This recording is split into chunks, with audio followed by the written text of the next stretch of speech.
ao sol ou se a chuva vem, quando estou mal ou então se tudo está bem, quando dizes sim, quando dizes não, se ouça a tua voz ou não, quando em silêncio estás. Serás sempre Deus e sempre me amarás, não desampararás, nem desistirás. E ainda que a dor me diga que não, sei que é por amor que estás me ensinando que sempre és Deus.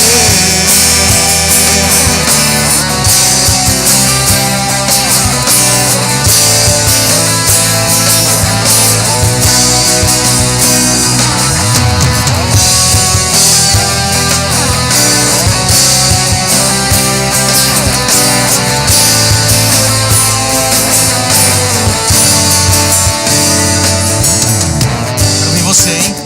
Quando brilha o sol,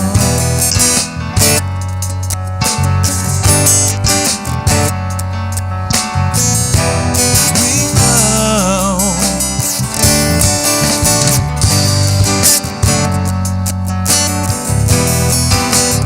Quando dizes não, se ouça a tua voz ou não, quando em silêncio estás. Serás sempre Deus e sempre me amarás, não desampararás, nem desistirás. E ainda que a dor me diga que não, sei que é por amor que estás me ensinando que sempre és Deus. Serás sempre Deus e sempre me amarás, não desampararás, nem desistirás. E ainda que a dor me diga que não, sei que é por amor que estás me ensinando que sempre és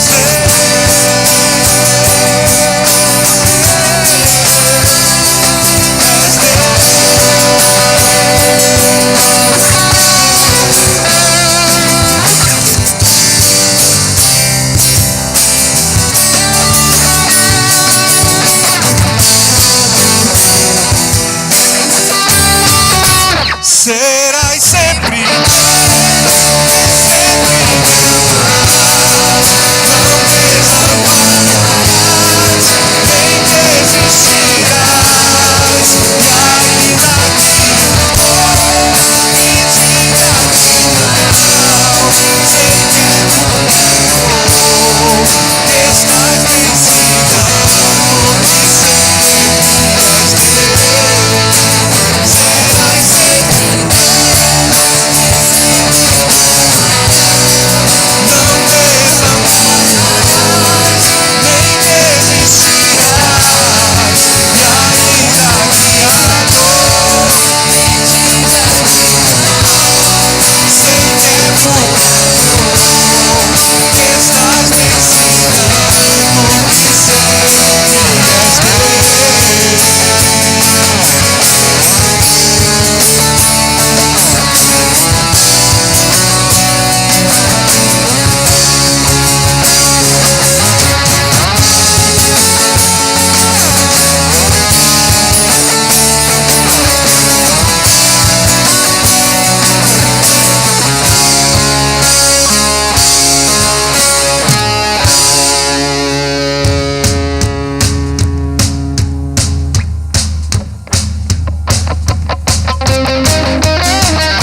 digno de louvor.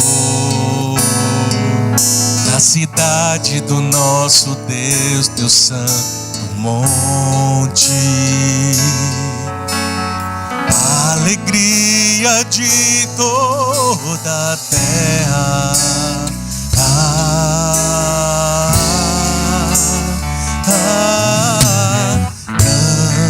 Grande é o Senhor, Senhor em quem nós temos a vitória, e que nos ajuda contra o inimigo. Por isso diante dele nos prostramos,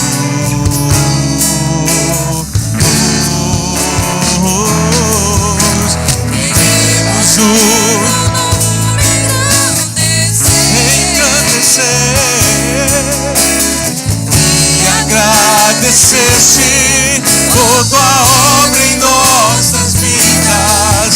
Confiamos infinito amor. Tu és o Deus eterno sobre toda a terra e céu.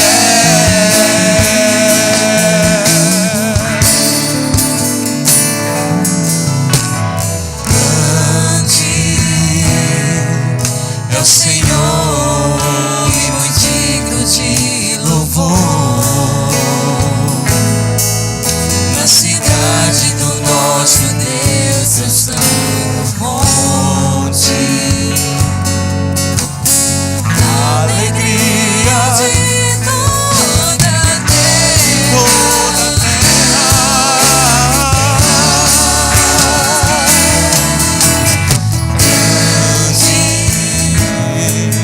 É o Senhor em quem nós temos a vitória, E que nos ajuda e que nos ajuda contra o inimigo. por isso diante dele nos prostramos.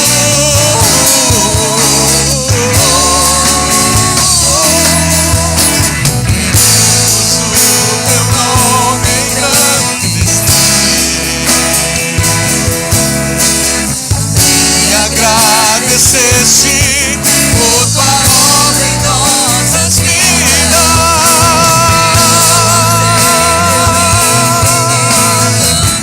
Infinito amor, Pois só tu és o Deus eterno sobre toda a terra e céu.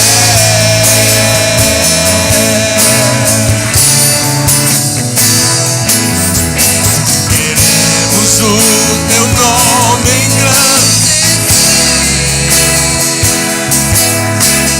e agradecer-te por tua obra em nossas vidas. Confiamos teu infinito teu infinito amor, pois só tu és o Deus eterno sobre toda a terra e céu. Pois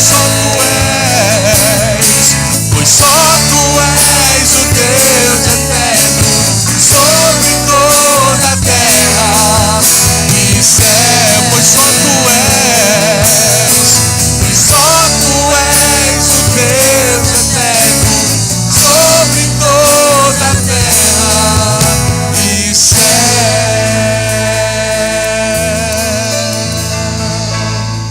Queridos, nós vamos ver, eu sou um pregador um pouco diferente no Dia das Mães. Um pouquinho diferente. Porque eu falo bem das mães. Mas todo mundo só está falando bem, não tem puxões de orelha, não tem exortações. Eu sempre fui diferente, né? Eu me lembro da minha primeira mensagem do Dia das Mães, numa igreja. Peguei assim: pode a mãe abandonar o filho? Né? E como exceção, pode. Tem mães que abandonam seus filhos, então eu preguei contra as mães que abandonavam seus filhos. Eu não vou dar puxão de orelha, mas eu vou Antes de trazer uma palavra para a família, eu quero mostrar um vídeo da mãe do John Wesley. Quem já ouviu falar de John Wesley? Só levanta a mão aqui. John Wesley é o fundador da igreja metodista, é um avivalista que estremeceu a Europa. Ele e o irmão, muitos hinos que você canta é do irmão dele, e alguns deles você nem imagina, você nem sabe, né, que é da família Wesley. E como deveria ser a mãe dessa pessoa? Vamos ver um videozinho, se der para apagar a luz, só para focar melhor a qualidade dos pixels, né? Não é pixels, é pixels. Mãe do John Wesley. Susanna Wesley era uma mulher de opinião e convicções muito fortes. Ela, ainda muito jovem, se casou com um reverendo chamado Samuel Wesley e juntos eles tiveram nada mais, nada menos do que 19 filhos. Quando as crianças ainda eram pequenas, eles sofreram um incidente muito trágico. A casa que eles moravam pegou fogo. Uma das crianças acordou na madrugada e viu as chamas. E começou a chamar o papai e a mamãe. E todo mundo que morava na casa foi evacuando o lugar. Quando eles chegaram lá fora, eles perceberam que tinha uma criança faltando. Alguém tinha ficado dentro da casa pegando fogo. Era o 15º filho do casal, John Wesley. O pai, desesperado, tentou subir a escada por 2 vezes, mas a impressão é que o teto ia cair na cabeça deles. Então um amigo chegou, subiu no ombro de Samuel e eles conseguiram tirar a criança. Quando eles chegaram lá fora com John de apenas 5 aninhos no colo, Susanna proclamava as palavras do livro de Zacarias: não é esse um tição tirado do fogo. Naquele momento, Susanna entendeu que Deus tinha um propósito especial com aquela criança e redobrou seus cuidados para criar bem aquele filho. A impressão que eu tenho é que o dia de Susanna tinha 40 horas, de tanta coisa que ela fazia. A história conta que ela separava 1 hora por dia para ter o seu momento com Deus, o seu devocional, o seu momento de comunhão com o Criador. Ali ela orava, ali ela lia a Bíblia, e as crianças sabiam que não podiam interromper ela naquele momento. Ver a mãe fazendo isso todos os dias foi algo que inspirou a vida de oração dos meninos. Outra 1 hora por dia era separada apenas para orar em favor dos filhos. Ela colocava cada criança debaixo do seu avental e ali, com muito fervor, ela pedia a Deus que usasse aqueles meninos e que cuidasse do futuro deles. Ainda uma outra 1 hora semanal era utilizada para estar sozinha, em particular com cada um dos filhos, a fim de ter conversas espirituais e esclarecer dúvidas. Quando os filhos da Susanna chegavam no 5º ano, no dia seguinte, ela começava a alfabetizar eles, e ela começava a alfabetizar pela Bíblia. Ela abria a Bíblia no 1º versículo e ali a criança ia aprender a ler e escrever. Ela fazia homeschool com eles, então durante 6 horas do seu dia, ela estudava teologia, matemática, literatura, ciências, tudo que os meninos precisavam para a vida acadêmica. Sobre a casa de Susanna Wesley, a história conta que a casa dela funcionava como um relógio, com muita ordem, muita disciplina. Criança nenhuma nunca ganhou nada no choro na casa dos Wesley. Aliás, sobre isso, olha só o que ela dizia: eu insisto que a vontade da criança deve ser dominada cedo. A obstinação é a raiz de todos os pecados e misérias, e todo aquele que incentiva a obstinação numa criança garante o seu naufrágio no futuro. Mas todo aquele que educa e disciplina garante a sua futura alegria e piedade. Quando nós consideramos que a religião está realizando a vontade de Deus e não a do ser humano, o único grande impedimento para a nossa felicidade temporal e eterna é a nossa obstinação.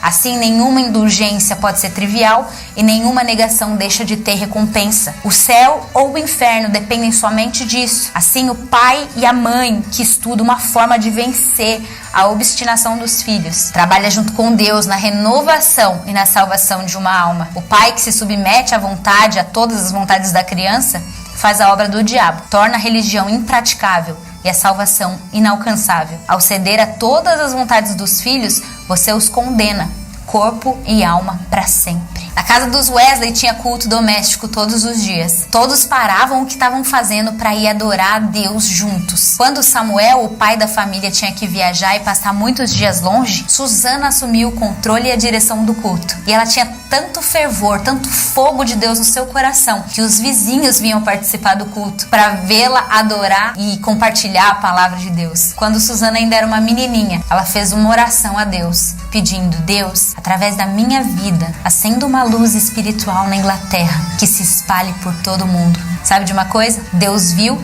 e respondeu a oração daquela menina. Talvez não do modo como ela imaginava. Susana não foi uma grande ministra, uma grande pregadora, mas ela foi chamada para servir como mãe. E por ter feito isso com muito zelo e com muito esmero, seu filho John Wesley se tornou um dos maiores ministros conhecidos na história. Ele foi o pai do metodismo. Através dele, a Inglaterra foi avivada, a Europa despertada e os Estados Unidos foi alcançado pelo Evangelho. Seu outro filho, Charles Wesley, se tornou um grande ministro de adoração. A história conta que ele escreveu mais de 9.000 hinos para o Senhor, o que me leva a pensar que as pessoas verdadeiramente grandes são aquelas que são capazes de realizar pequenas tarefas com muito zelo e com muita obediência. Susana Wesley foi uma mãe que mudou o mundo. Então, que Deus levante entre nós muitas Susanas e que gerem muitos John Wesleys, muito Carlos Wesley. Eu não vou pregar, eu quero trazer uma reflexão rapidíssima, porque nós começamos na semana passada, na escola dominical, um estudo chamado Membros Uns dos Outros. E eu vou continuar semana que vem, mas eu queria ler uma parte desse texto de Romanos capítulo 12, versículo 13. Aliás, versículo 9 foi onde nós começamos. Eu queria trazer uma pequena ênfase no versículo 17. O estudo vai ser continuado semana que vem, mas eu queria trazer uma pequena ênfase no versículo 17. Essa é uma mensagem para a família inteira, que diz assim: não torneis a ninguém mal por mal, esforçai-vos por fazer o bem diante de todos os homens. Você quer conhecer uma pessoa? Você quer saber se uma pessoa é curada no que diz respeito a relacionamentos? Observe se ela odeia, só isso. Toda pessoa que odeia precisa de cura. Nós somos chamados de cristãos. Essa palavra surgiu pela primeira vez na cidade de Antioquia, porque viram em Paulo e Barnabé pessoas parecidas com o seu mestre, pessoas parecidas com Jesus, e disseram: eles são cristãos. A tradução dessa palavra cristão nem é uma tradução, foi uma adaptação para a nossa língua. Foi ruim, porque na verdade cristão deveria se chamar cristinho. Sabia? Ao pé da letra, um cristão devia ser um cristinho, porque a palavra cristão significa pequeno Cristo, né? Cristianos. Aliás, todo mundo que é um cristiano, que tem esse nome de cristiano e é cristão duas vezes, né? Mas eles disseram: eles são parecidos, eles são uma réplica do seu mestre.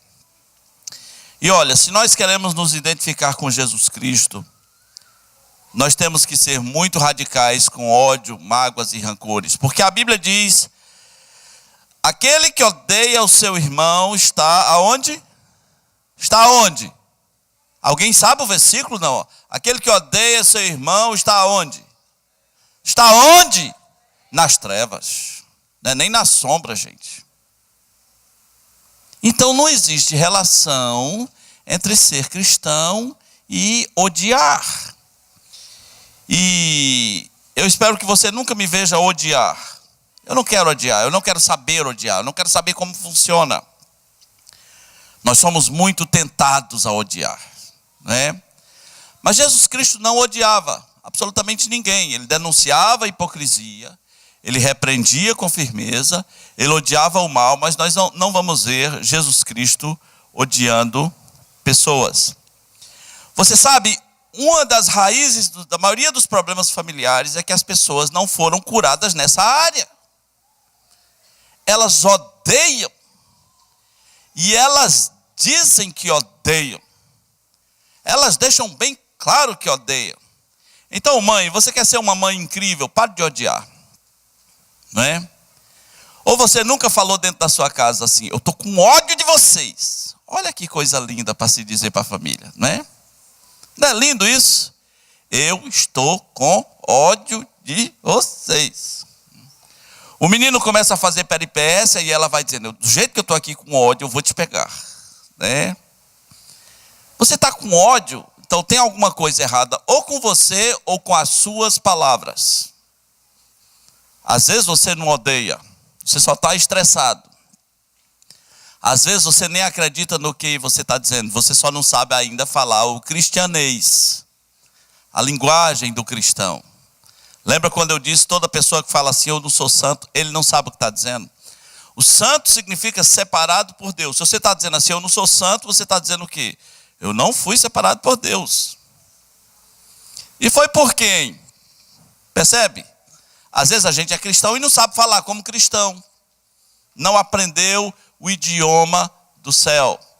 Então família pode ser uma grande produção de ódio. Às vezes tem filhos que odeiam suas mães. Sim, eles odeiam. Eles odeiam. Odeiam estrategicamente. Tomam decisões de ódio, de vingança. Mas há mães também que odeiam seus filhos. Elas odeiam. E elas teriam que chegar diante de Deus e dizer, Deus me perdoa, porque eu odeio este menino que eu botei no mundo. E eu estou com vontade de tirar ele do mundo. Eu botei no mundo e eu queria tirar, porque ele está me dando trabalho e eu o odeio. Às vezes tem mães que odeiam seus maridos, é ódio. O nome do problema é ódio. E vice-versa, às vezes, eles vão crescendo num relacionamento odioso. Eles não declaram que se odeiam, mas as atitudes demonstram, eles são inimigos. Eles são adversários. Eles estão no clima de competição. Eles querem ferrar um ao outro. Eles falam mal um do outro por aí. Eles fazem mangofa dos defeitos uns do outro na frente dos outros. Porque eles se odeiam. Às vezes a raiz do nosso ódio é o que alguém fez para nós. Mas a palavra de Deus tem uma mensagem muito radical para você. Ela diz assim, a ninguém torneis mal por mal. Ninguém deveria ser alvo do seu ódio. A gente está vivendo um momento muito violento no Brasil. E alguns crentes estão odiando os homens maus. Estão odiando os bandidos. Estão odiando os políticos, especialmente do outro partido. Né? Você está começando a odiar. Isso é mal para você. Isso vai acabar com você. A palavra ninguém significa nenhuma pessoa. Só isso. Ninguém significa nenhuma pessoa. Então não deveria existir nenhuma pessoa neste mundo que suscitasse em mim esse sentimento chamado ódio. Você pode achar que não odeia. A gente às vezes crê umas coisas sobre a gente, né? Se você não odeia, por que você se vinga? Por que você tem decisões estratégicas de revanche, de vingança? A Bíblia diz assim, a ninguém devolva mal por mal. Sim, então como é que vai ser? Aí não é comigo, é com Deus. A ninguém. E muitas famílias, elas são um bagaço, porque todo mundo lá devolve mal por mal. O relacionamento está ruim, o marido comete mancadas e a mulher faz o quê? Devolve mal por mal. A mulher comete mancadas, o marido devolve mal por mal. E esse relacionamento vai contaminando todo mundo. Quando eu tinha 18 anos, eu fui a Fortaleza e tive que entrar em contato com uma casa de um amigo que eu ia ficar, e ela, família cristã. Eu liguei e falei, eu sou o Marcos. Eu queria falar com o Marcos, o outro amigo chamava-se Marcos Fabiani, ele está aí. Ela disse, não, ele não está. Não, porque ele falou para eu ligar, eu ia ficar aí esses dias. E o outro fulano está aí. Tá. Eu falei, a senhora podia chamar ele para mim? Ele falou, eu não estou falando com eles. Ela não falava com dois. Na sua casa tem essas historinhas? Não, porque eu não estou falando com ele esses dias. Você sabe que tem uns maridos que se intrigam, eles só desintrigam. Eles não se desintrigam de maneira cristã. Não tem aquela coisa tipo, me perdoe minha filha, eu te ofendi. Me perdoe meu amor, eu te ofendi. Não tem esse negócio. Eles se desintrigam de uma maneira lotérica. Quando chega um visitante, aí na frente dos visitantes, eles voltam a se falar, aí pronto, né? Desintrigou. Desintrigou, porque chegou uma visita e eles não vão poder ficar intrigados na frente da visita, né? Aí pronto. É assim, você é cristão nesse nível? Ou então só desintriga quando cansa de ficar intrigado?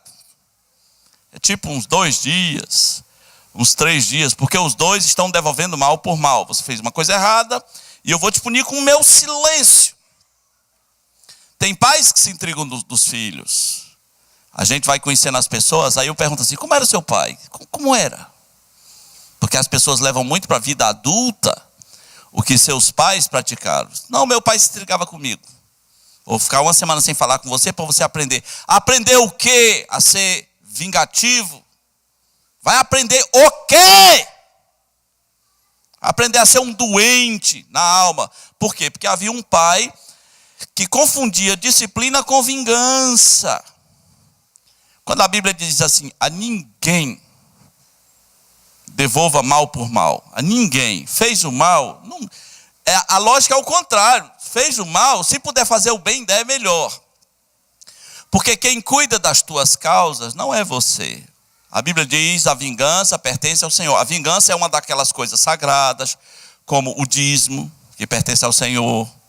Dízimo que muita gente esqueceu, que é um compromisso cristão. Assim como o dia do Senhor pertence ao Senhor. A vingança também é uma coisa sagrada. Você devia sentir assim como Nadab e Abiú, pensar assim, se eu tocar aí eu morro. Se eu tocar isso vai me fazer mal, porque pertence ao Senhor, que sabe de todas as coisas, e no tempo certo, Ele se vinga, Ele resolve. Eu não sou Deus. Toda pessoa que se vinga é meio Deus, né? Não vou fazer que é para ela aprender. Você não é Deus. Você é um nada comparado ao tamanho do universo, ao tamanho da vida, ao tamanho de Deus. Você é menos que um cocô. Aí você quer dar uma de Deus, quer ser o vingador. Então, famílias, andou pagando mal por mal esses dias? Não espera a visita chegar. Né? Não faz isso não. Só desintriga quando a visita chega. Às vezes a visita é o pastor, né? Ai, que mico. Então, queridos, a quem devemos pagar mal por mal? A quem? Ninguém. Ninguém quer dizer nenhuma pessoa. Existem pessoas que andam meio travado com a sogra. A sogra é mãe. Aproveita e liga para ela hoje. Minha sogra. Feliz Dia das Mães. Ela fica feliz. Eu não sei se você sabe. Ela fica feliz. Algumas pessoas falam mal das sogras, de sogras más. Mas depois, quando casam, vão ser sogras más também. Porque não foram genras boas, né? Noras boas. Então, meus irmãos, a ninguém, absolutamente ninguém, devemos pagar mal por mal. Essa é a raiz de muita doença, muito câncer. Câncer, estou falando câncer. Muita gastrite, você nem sabe quanto. E pasmem, muita prisão de ventre. Pois é.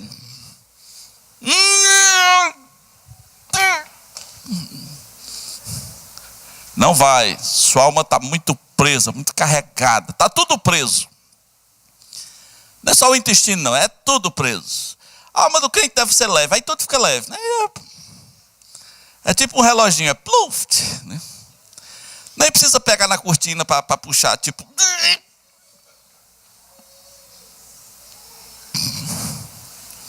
Quem é você, gente? Qual é a sua vida? O que é que você vive? O que é que você faz com a sua fé cristã? Você é um cidadão dos céus. Quer amar as pessoas? Quer amar a família? começa com esse negócio de a ninguém devolva mal por mal. E filhos que andam pagando mal por mal para a mãe. Olha, vai lá e pede perdão. Você nunca pediu perdão à sua mãe. Nunca! Eu não estou falando isso porque é dia das mães. Eu estou falando porque as coisas têm que ser assim. Amém? Então agora eu vou pedir para todas as mães saírem dos seus lugares. Vem aqui porque nós vamos tirar uma fotona. Tem esse termo fotona? Tem na língua portuguesa? Fotona. Aí enquanto elas vêm, você vai fotografando ela já chegando aqui. Faz de conta que ela está no tapete do Oscar. Se elas quiserem ir acenando também. Vai filmando, vai fotografando. Porque nós vamos tirar uma fotona das mães aqui, tá?